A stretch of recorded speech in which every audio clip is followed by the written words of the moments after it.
Students, today we are going to discuss about the pelvis in brief, because we have to understand the important bones and landmarks of this region before going into greater detail of the perineum. That is the next lecture.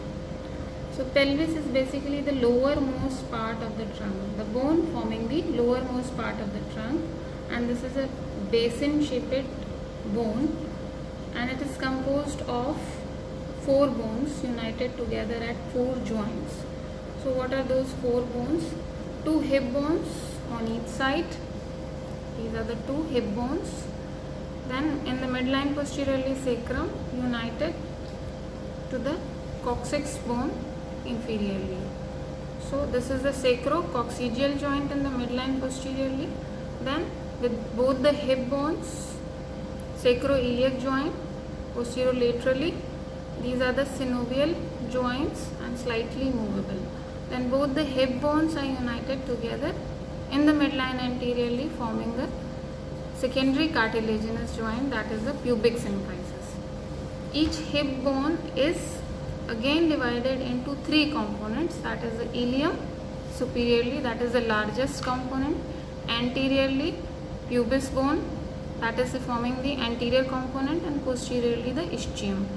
All these three components are united or fused together at the acetabular fossa, that is also known as acetabular cavity, that is forming the hip joint with the head of the femur bone.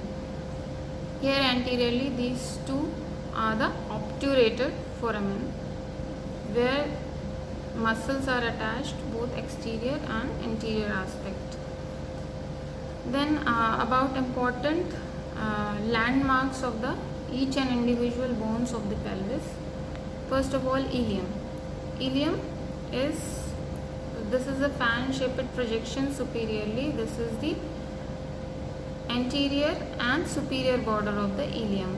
The superior border of the ilium is forming the iliac crest.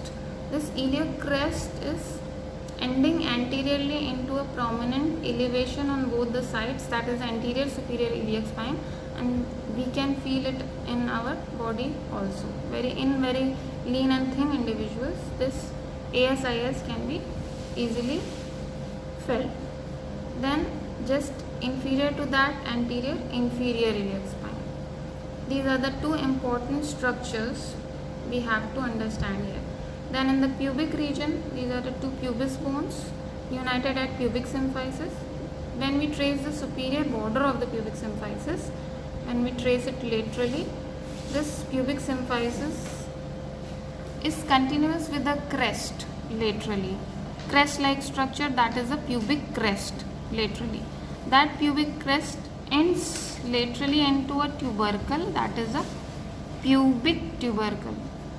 This yellow chalk is representing the pubic tubercle, and this pubic tubercle is continuous medially with the pubic crest. So running in between the pubic crest and ASIS, there is an important ligament, that is the inguinal ligament, that is the junction point of the lower limb and abdomen superiorly. So basically how to hold the pelvis, this is also very important. When we hold the pelvis in the anatomical position, these two structures, that is the pubic tubercle and ASIS, they should lie in the same coronal plane. Okay. And the midline posteriorly, this body of the sacrum, superior surface of the body of the sacrum projects anteriorly, that is the sacral promontory.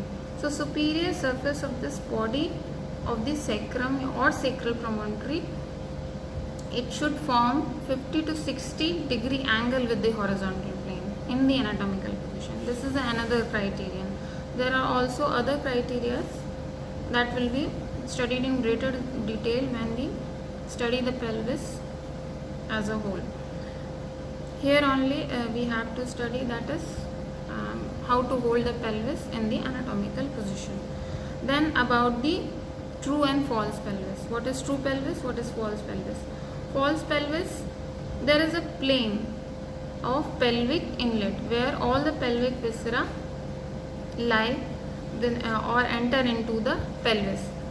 The plane is this plane is known as plane of pelvic inlet. Above that inlet, this is the false pelvis, and below that inlet is the true pelvis, where pelvic viscera are situated, and in the false pelvis abdominal viscera are there. So we have to know about the boundaries of the pelvic inlet running from anterior to posterior, superior border of pubic symphysis. Then we have to go posteriorly. Then this is the pubic pectineal line of the pubis over here. This is the pectineal line of pubis or pecten pubis. Both are similar structures, pecten pubis or pectineal line of pubis. Then here this is the arcuate line of the ilium. This arcuate line is basically the lower part of the medial border of the ilium. Okay, arcuate line. Then heading towards the posterior aspect, this is the sacroiliac joint. Then this is a transverse element of the sacrum posteriorly. This transverse element का जो anterior border है, that anterior border is known as ala of the sacrum. So ala of the sacrum, arcuate line of the ilium. Then this is a pecten pubis या pectineal line of pubis. Then upper border of pubic symphysis. This each half is completing a full circle and forming the plane of pelvic inlet. Okay. Below this is a true pelvis. Above this is a false pelvis. Okay. If there is a pelvic inlet, then there is pelvic outlet also.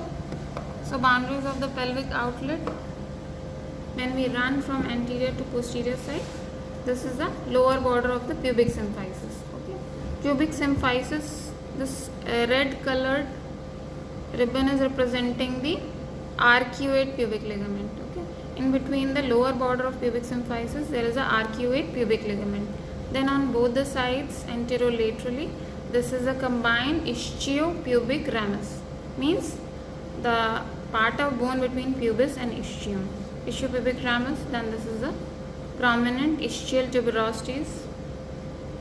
When we sit on any surface, these tuberosities come in the contact with that surface. Then on both the sides posterolaterally, this is the white colored string attached, that is representing an important ligament over here, that is a sacrotuberous ligament running in between the sacrum and ischial tuberosity, sacrotuberous ligament.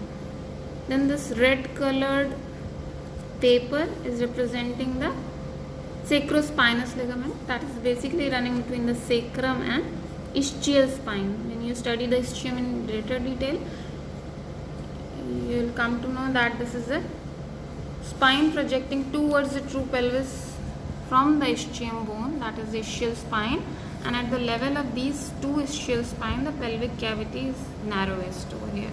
So between ischial spine and the sacrum, sacrospinous ligament, and between ischial tuberosity and the sacrum, it is a sacrotuberous ligament. So this is the boundary of the pelvic outlet.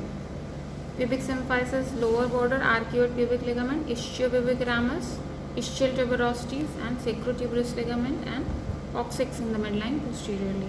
So this is a diamond shaped space at the pelvic outlet, and this diamond shaped space is the deeper boundary of the perineum also.